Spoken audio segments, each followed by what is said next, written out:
Bien, tu fais, visitez les Kamalobana et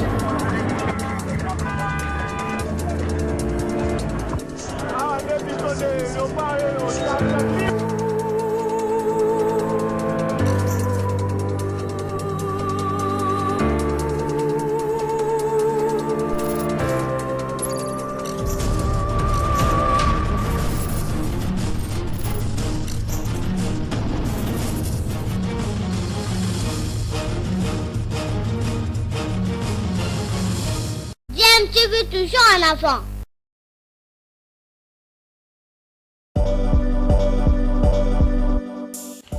Vous êtes sur DMTV, bonjour ou bonsoir, tout dépend de l'heure à laquelle vous nous suivez. Tout plaisir est pour nous de vous retrouver, mais surtout de savoir que vous êtes nombreux en train de suivre votre chaîne YouTube DMTV. DMTV qui vous propose l'actualité, vous propose également des analyses et des réflexions sur des sujets d'actualité, sur des faits sociaux, tout simplement sur des réalités que nous observons ici chez nous en République démocratique du Congo. C'est avec raison que les sites du Stade des Martyrs de la Pentecôte dominent les premiers pas de François-Claude Kaboulou-Mwana Kaboulou à la tête du ministère des Sports et Loisirs. Compté parmi les grands départements de ces stades, le Centre national de médecine des sports a fait l'objet d'une visite guidée du patron des sports. Conduit par le médecin-chef des services, François Kaboulou a effectué le tour des différents locaux de cette formation dont l'état actuel est loin de donner satisfaction à l'œil nu. Sami Katoussi, médecin directeur du centre, s'est dit ému et satisfait par cette visite qu'il trouve bénéfique pour cette structure médicale. Il a promis justement de venir en aide justement du Centre national de médecine des sports pour qu'on puisse redorer, mais également pour qu'on puisse retrouver nos prérogatives qui tant justement a été biaisé dans beaucoup des entités, fédérations et autres. D'un stade à un autre vient le tour du stade municipal de Barumbu, baptisé Stade Paul Bonga Bonga. Sur place, François-Claude Kaboulou-Mwana Kaboulou a été accueilli par le couple Bonga Bonga qui, à l'issue d'une brève visite des départements et locaux de cette enceinte sportive, a eu des mots doux en faveur du patron des sports en RDC. C'est un plaisir et avec joie d'être présent aujourd'hui, accompagné de mon ministre des Sports qui est à côté de moi. C'est tout à fait normal qu'il donne aussi un sportif à ce stade-là. C'est facile pour comprendre les résultats qui vont venir. Dans un stade qui porte son nom, Paul Bonga Bonga, auteur d'une longue et riche carrière, s'est dit fier et honoré par cette reconnaissance dont lui témoigne la nation tout entière.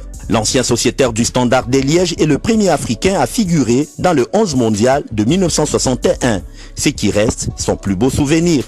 Dans un stade qui porte mon nom, c'est normal, c'est suivant les résultats de mes qualités sportives qui m'ont permis d'être au-dessus et procéder à avoir un terrain pareil. Derrière chaque grand homme se cache une femme, dit-on.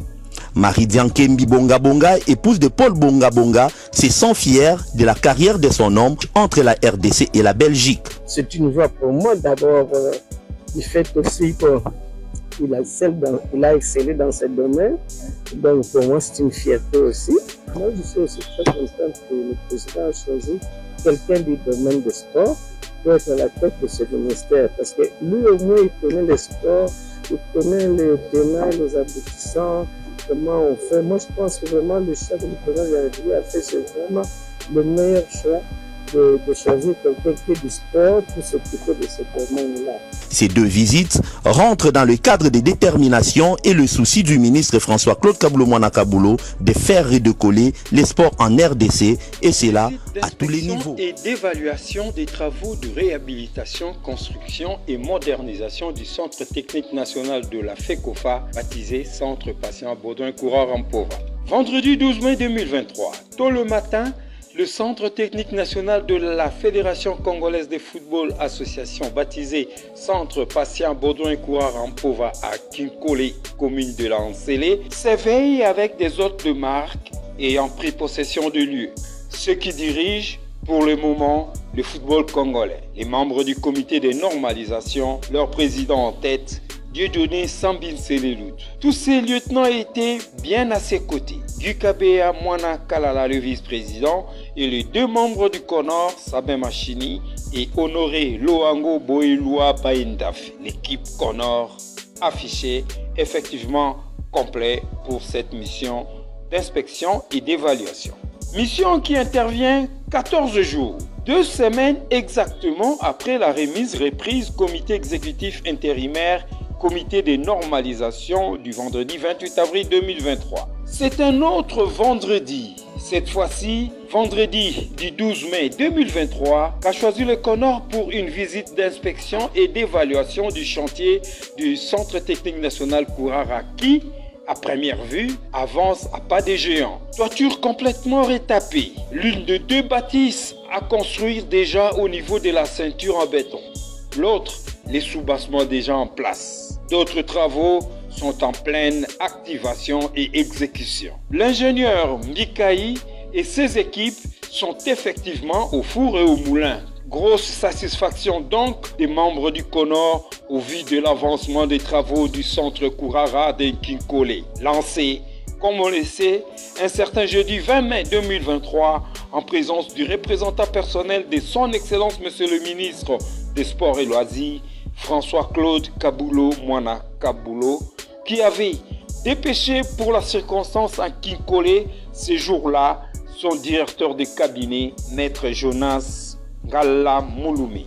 C'était au Centre technique national de la FECOFA, Patient Baudouin Kourarampova. Un brin d'histoire pour la petite histoire donc.